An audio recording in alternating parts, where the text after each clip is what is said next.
And welcome back to the Constitutionals Podcast. I'm your host, Chad White. If you didn't know, this is the premier podcast for the website, cpluscomedy.com. Like I just said, it's a website. Go there. I hope you're watching the video version of the show. I'm just adjust the levels right here as I talk.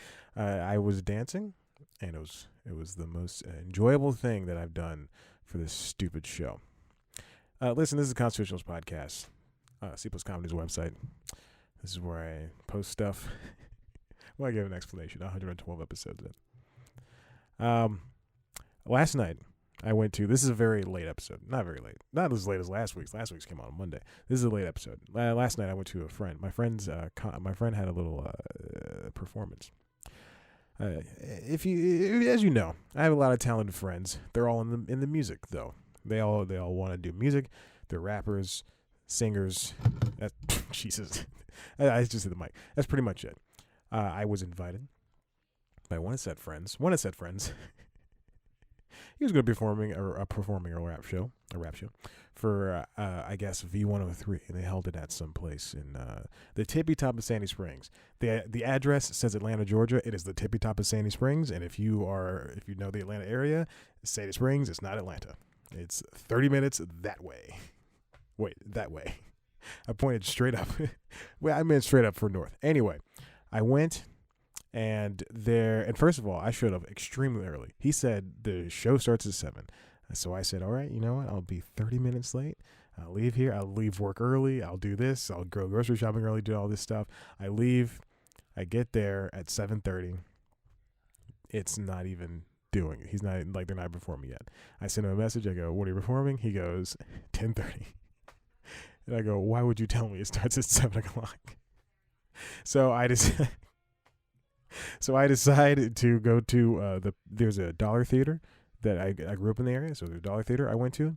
I saw, it's very funny. I've said this before. I had stopped seeing superhero movies, and then I go see, in the calendar year, I think in a year, I've seen that Avengers that came out last year. I saw Aquaman. I saw Captain Marvel. I hadn't seen. I need to stress, I hadn't seen a superhero movie for like 3 years, for exactly 3 years. And then, all these movies, of course, the more they come out, and people just want to see them. And I've just seen 4 or 5, and Deadpool 2. So I've seen 4 or 5 in the past 2 years. Insane. Any Hoosers, I won Justice League. So that's 6. Jesus. So anyway, so I go see this movie. I see Captain Marvel. Great. There's no love story. I had a good time. A lot of stuff where it's like, I'm a girl, I'm a woman, and I'm better than men. A lot of that stuff we can do without that stuff. If you're gonna be better, then just be better. Don't just say you're gonna be better. So anyway, a lot of that stuff. I had a good time. It's people were laughing at these jokes. They were laughing hard. Like this was an actual comedy, like Blockers or Game Night that came out last year. Now, those are comedies, and no one. When I saw it in the movie theater, there was like 3 people total, and they were barely laughing at it. And I thought those comedies were great, but these people just laugh at superhero movies like they're Abbott and Costello.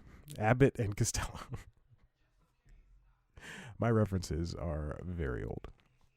So I see this movie, and then I drive back. I get back to the venue. And it's a bar restaurant, so I get back to the bar restaurant, and there's no parking. When I got there earlier, there was no parking, and so this time there's definitely no parking.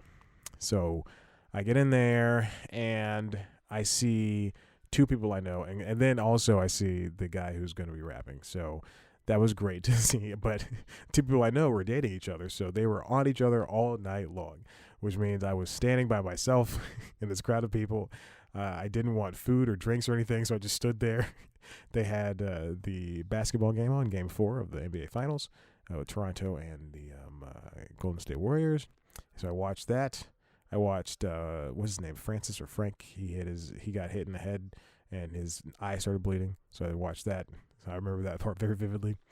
So like I said, it was a showcase. I don't know if I said this. It was a showcase for the radio station V103, and apparently do this like once a month or something like that. But so we watch a couple of people perform, and it's loud. People are talking, a lot of people aren't paying attention sometimes.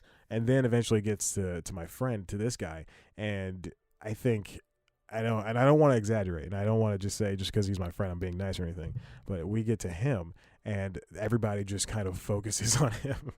Like I couldn't tell, like for the first guy that went up around 10:30, that person was, the bar was like, hey, what is this guy's rapping and singing and stuff, so let's pay attention to him. And then the next two people, it was kind of moot, and then it got to my friend Drew, and everybody just kind of went, all right, well, I guess we're watching this guy now. So that's great. That's pretty good that if you can just draw a crowd, given that he probably knew a lot of them, but still, including me and two other people.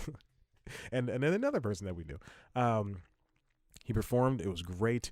It's very strange to want to be me, to work now, officially, finally work a steady job in the television industry. Knock on wood, Jesus, knock on wood. to work a steady job in the television industry, and to have been doing so, at two previous jobs, and also a bunch of like small little gigs, like to be in this industry for so long. And then, and want to write and want to do this stuff, but then also see these people who play music, and they actually make decent music, and it's good music and enjoyable music, and I see them doing that, and I'm just gobbling like, hey, let me write TV shows. I wanna make jokes. It'll be funny. Like, oh, apparently I'm French in that too. It's just good to see that these people are excelling. I got Drew, I got Suede Cassidy, which is two of my friends, and just a bunch of other people. Not Houston, no, a bunch of other people just doing this great stuff. And then me, I'm like, please read my script that I worked on for 3 months. It's about it. No, I don't want to talk about what my things are about when they're not made yet. Anyways, let's get on with this show. How long have we been talking? 7 minutes. Jesus. All right, let's get on with this. There have been more layoffs at Vice Media. This comes from Variety. Apparently, I pulled the mobile version of this story, so that's going to be kind of hard to see. Let's see if I can take out the mobile part, and it pulls out the regular story. Two of the top digital editors. All right, let's just read this thing. This is from Todd Spangler, my good friend. Vice Media lays off two top digital editors. Names new senior team. Oh, it's been updated. So Vice Media had a shakeup. There's been a bunch of people being laid off. They're focusing. They're trying to narrow their not search. They're trying to narrow what they do. There's a shift towards video, mostly video for Vice, which is the same thing for every other news outlet because people can't read. There's a shift towards video for Vice, and it's really becoming apparent because they're taking all those sister sites and really narrowing them down, and they're called verticals, I think, and they're just trying to pare them down to something else. And Vice is now laying off two of the top editors. The Vice.com editor-in-chief Jonathan Smith and managing editor Rachel Schlom. Okay, I was gonna say that sounded Jewish, but that'd be kind of racist. I said it anyway. Anyway, Erica Allen is the New York. What? Okay, Erica Allen, who was already part of the team, she's rejoined the team again. She left and she was working with New York Magazine, working for The Cut, and now she's rejoined the company as executive managing editor. And she'll be reporting to Katie Drummond, a former top editor at The Outline, and Gizmodo, who joined Vice as senior VP of digital in March. Derek Mead is joining as executive. Derek Mead is the executive editor of Global. He's expanding his duties to oversee the creation of a new features and investigations desk, as well as oversee technology, gaming, and oh my God, that's ooh, Jesus. I know executive editors have to do a lot. I watch a lot of IG. I don't watch stuff. I listen to a lot of IGN podcasts, and you hear the executive editors sometimes talk about their duties or talk about what they've done. Executive editor is a pretty hard job. It's a very hard job. You got to manage all of these sections of like a website or a paper or whatever, a news organization, and it's insane what they have to do, but they manage to do it.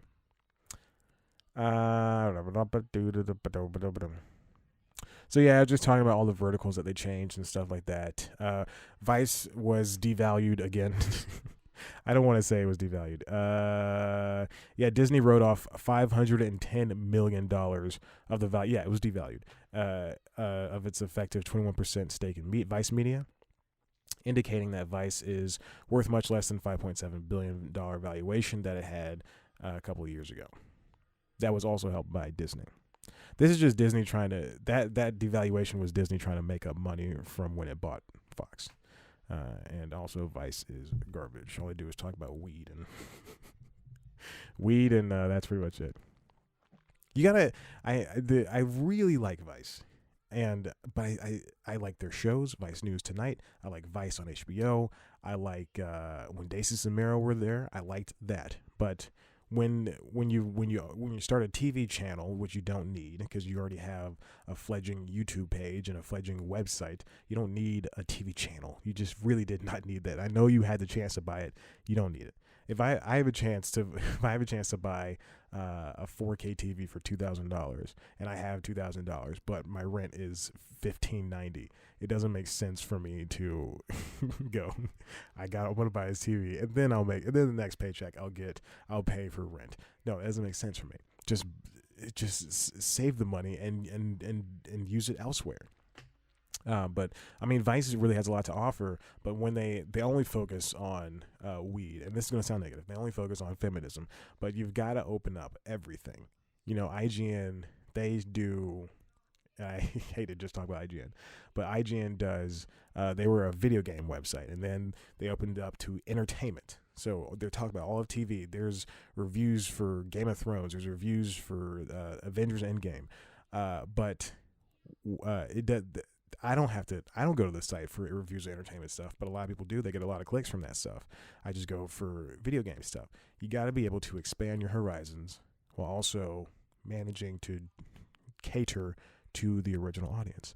And that was a punk rock magazine, and talking about weed all the time is not going to put you in the same space you were 12 years ago. Vice? Jesus. All right. Anyway, all I had to say is, Vice, get your stuff together. Because Vice News Tonight, great. If you would have told me 3 years ago that Vice was making, on top of doing the documentaries for HBO, they're also making a daily news show 4 to 5 days a week, and now they're on their 1,000th episode, I would have said no. I would have thought, no, Vice can't do that. Anyway, what they should have done, and I don't know if this was possible, they should have just made those shows, the Action Bronsons, a couple of shows for Viceland, and the shows about the directors, and then the therapy show. They should have done all of those shows for the web. And I don't know if getting the television network, if that was helping them, and that was getting them the actual money to make those shows, but I think that's the direction they should have gone. Much like Apple.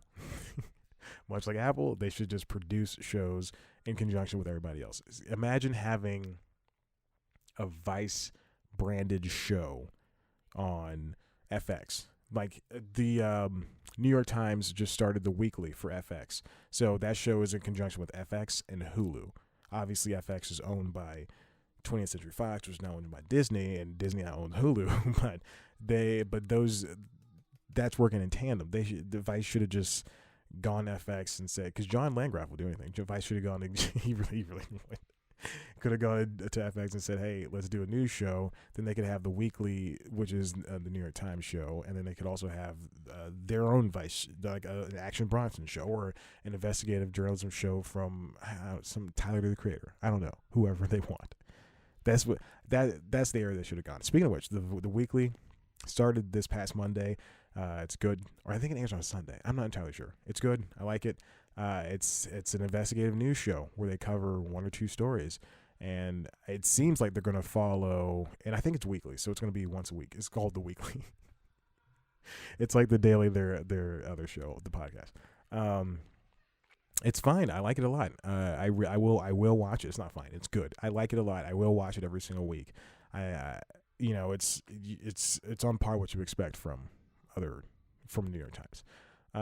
But speaking of the daily, I was just saying this: if Trump hadn't been elected, so Michael Barbaro hosted a show for New York Times called The Run Up. And, I think that was like a bi-weekly show. So twice a week we were listening. I don't remember. But we were listening, they had episodes, a lot, and they were often, and he talked to people talking about the 2016 presidential election and everything up until and after the election, again, 2016. And that show did so well, and the New York Times kind of just said, let's just do, well, I don't know what they said, but the Daily was born from the run-up. Because I remember the last episode of the run-up, Michael Barrow said, and now we will be, if you just subscribe to this show, The Daily, we will be talking about, and doing daily episodes of the podcast. I wonder if Trump wasn't elected, we would have The Daily. I wonder, like, a lot of things. Would Stephen Colbert still be hosting late night? Would he be beating Jimmy Fallon in the ratings, and would that be a whole issue? Like, would Jimmy Fallon still be winning because late night was just fun times until 2016.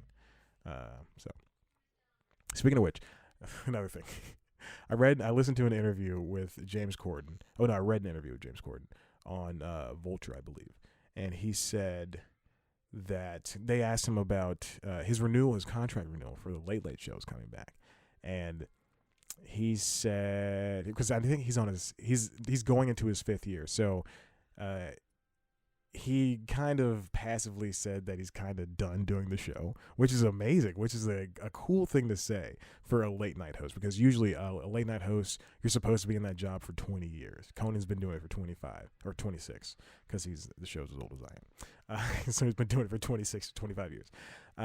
Fallon's been doing it for a long time. Colbert's been doing it for a long time. Jon Stewart did it for a long time. There's not a lot of women in this, so Joan Rivers did it for a minute. But you're not really supposed to be. You're not, like, as a late night host, you're just kind of, especially in America, you're expected to just do a show for until you're tired, until you're retired. Not until you're tired. And he kind of just hinted at saying, like, man, if the show's if I'm kind of done doing the show. If the show's over, then you know what, whatever. He doesn't really care. He has so much other things he wants to do. He's shooting cats with Taylor Swift and with all these other people and Taylor Swift. He wants to do musicals. He wants to go back home to London and visit and do stuff there. And they're bringing back The Wrong Mans. It's crazy. That guy's really busy. And hearing that, I gained, like, before, I'm not gonna lie, I was not feeling him that show, because I was just so sick of, it just felt like easy jokes, and the audience is just kind of sucks. But hearing that, I just think, wow, yeah, he's right. He's like, I have so much respect for him for just saying that. Like, I'm just done doing the show. It makes sense. And also, I like his writers. There's a lot of writers on that show that are very good. Demi Adijuibe. Of course, I can't remember anybody else now. Anyway, I think Eliza Skinner was on that show, but now she's doing Drop the Mic. I don't know. All right, moving on. How long is this? 18 minutes. I should have drank some water before this. All right, this comes from Variety. Bright Light, Justin Kroll, JJ Abrams' new mega deal, Warner Media, Apple lead the race. I think I talked about this a couple of months ago. JJ Abrams is one of the most, if not the most sought after producers and directors in Hollywood.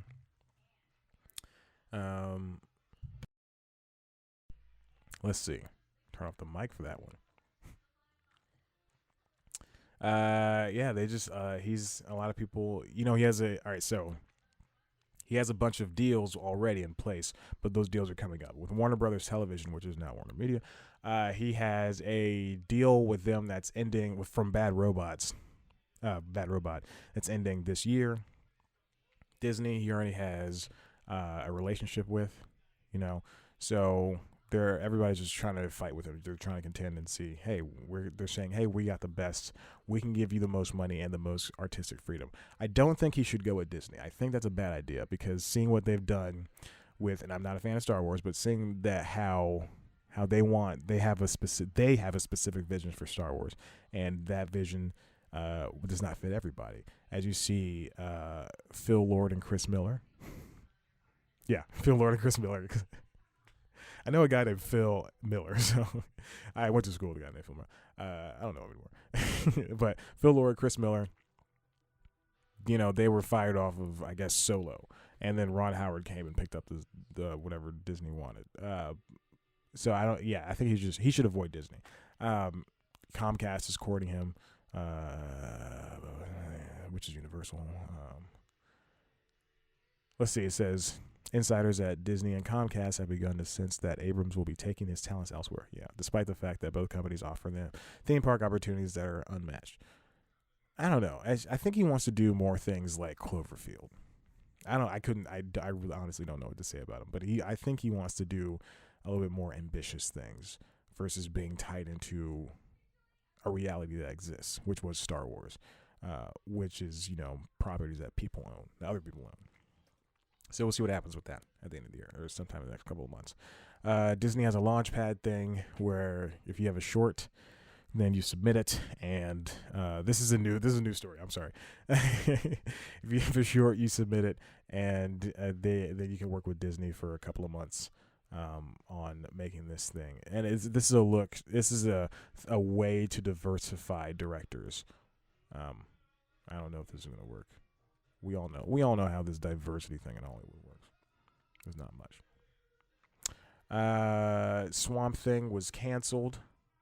Yes, this will be the last story. I had one more thing I wanted to do, but I'll save that for next week because I always need stuff for next week. DC Swamp Thing was canceled. It was on DC Universe. If you don't know what Swamp Thing is, it's about a mystical swamp creature that I think was a man before, and it was canceled. The show he protects the swamp. That's essentially what it does. And he's canceled. The show is canceled, and it's not because it was quote unquote bad. The show actually got praise. It got rousing praise. I think it's rounding praise. I'm not gonna look it up. I'm typing down the title of this episode. People liked it. The Rotten Tomatoes scores in quotes is 91%. Everybody loves that show on DC Universe. It was canceled for a different reason, because there were tax breaks. There's a tax break that was misjudged by North Carolina, where the show is shot, and they promised one thing, they couldn't come up with it. They reneged on that and said, "Hey, listen, we actually meant this thing." This comes from comicbookmovie.com, written by Mark Cassidy. Swamp Thing has been canceled by DC Universe less than a week after it premiered, and here's my issue with the story, that every single article I've seen, every single writer I've seen write about this story, they mention that it's been less than a week, and they make it seem like the show is bad, which it is not. Titans is apparently loved, and it got a second season. Doom Patrol is loved way more than Titans, and Titans is really loved, and now Swamp Thing is really loved, and the writers the journalists for these websites think that that's the story. Less than a week. No, that's the salacious part of it. Swamp Thing canceled due to tax break problems. That's the story, and that's what you can get behind. The show was already had a reduction in episode count from 13 to 10. Which reportedly occurred because of creative differences relating to how the first season wrapped up. The completed episodes will air, but the rest will not return. No one will return. Okay, now if you click on, there's a guy who has a source from the show, and he's linked at the bottom of this. He's on Twitter. Okay, so this is from Josh Goulson from @Golson. He's verified, so don't worry. Here's his Twitter thread. North Carolina promised a $40 million tax rebate. Due to a paperwork error, they were unable to deliver. That was roughly half the proposed budget for season 1, which is estimated at $80 million. These superhero shows in particular, are very expensive to make. They have all these CGI elements. Just look at Daredevil. Look at Luke Cage. I've never seen that episode of that, but I assume it's CGI heavy. Look at Luke Cage, look at Supergirl, look at Flash. You know, a lot of times the heroes just won't do heroing, and it's because there's probably not room in a story for it, but also B, money. There's a money issue. More tweet. This is third tweet. When North Carolina discovered the error, they corrected. They corrected. WB shut down production, realizing they'd be taking a bath on the rebate and paying for far more of it than assumed. The adjusted number for North Carolina is something like 14 million. Jesus. Oh my God. 14 million. I didn't see that third tweet, but that's crazy. What happens is when a production company or when a studio wants to make a show inside of a tax favorable state, then the state, in favor of them getting publicity and getting like visitors and bringing this company bringing jobs to the state will say, we'll give you a company certain amount of money. Georgia does it, which is why a lot of people shoot things in Georgia. I think New York has a favorable tax rate. I want to say Colorado does too. California, obviously. New York State, I believe, as well. Florida, Alabama, obviously the Carolinas. And there's a lot of different states that have. I did a story on News Time for this. That's the reason I know this stuff. So the states, they vary, just like insurance premiums. I'm the only person in the world that ever related this to insurance premiums. I'm the only person in the world talking about this. So if I want to shoot a show in Georgia, which I won't because of the heartbeat bill, very topical. Does anyone listen to this show? No. Yeah, I've seen the numbers. Too high, but also too little. So if I want to shoot a show in Georgia, my budget for the show, as a studio, is $100, and these are just wild. Okay, let's put it into actual. And my budget we estimate the budget's going to be $40 million. We say $40 million, and then Georgia says, "Hey, we'll take care of 45% of that, and then we'll also give you money back as well. So we'll pay for it, and then for shooting here, we're also going to give you some money back." I'm doing this wrong, but that's how it is. That's generally how it is. There's not going to be a season 2 because it's too expensive. All this stuff. People are just they're focused on the wrong thing. They're focused on it getting canceled after one episode aired. They need to focus on it was canceled because North Carolina is full of a bunch of numb idiots. I wasn't saying numb nuts, but then I realized I don't know. That's this is a clean show. So, but hey, listen. I mean, it's tough. It's tough. This industry stuff is tough. And you never know what's gonna hit you. Listen, I'm wrapping up the show. I'm hungry. It's Saturday. I got stuff to do. I don't. Listen, if you like what you heard here, head on over to the website, cpluscomedy.com. Where one day it will be updated. Right now it is not, for reasons that are in my control. Follow us on Twitter at cpluscomedy. Oh no, wait, head on over to the website. Tell your friends to subscribe. Subscribe to this podcast on Apple Podcasts, Google Play Podcasts, Stitcher Podcasts, and Spotify, and anywhere you get your podcasts. Just subscribe. If you want to watch a video version of the show, head on over to youtube.com/cpluscomedy. You can see me standing in my closet. And I don't know if you can hear the rain outside, but it's raining hard, baby. The lights are flashing in and out, and it sucks. It sucks. All morning, the lights were flashing in and out. The PS4, my PS4, which I keep on sleep mode, it just turned off. The Xbox was shorted out, so I had to unplug it and plug it back in. Inconvenient. I was cooking on my food for next week, and Jesus. Anyway, but I love the rain. Listen, you can also watch on youtube.com/cpluscomedy News Time, which is the premier news show for the website. It's a weekly news show. Really good, really fun, really cool.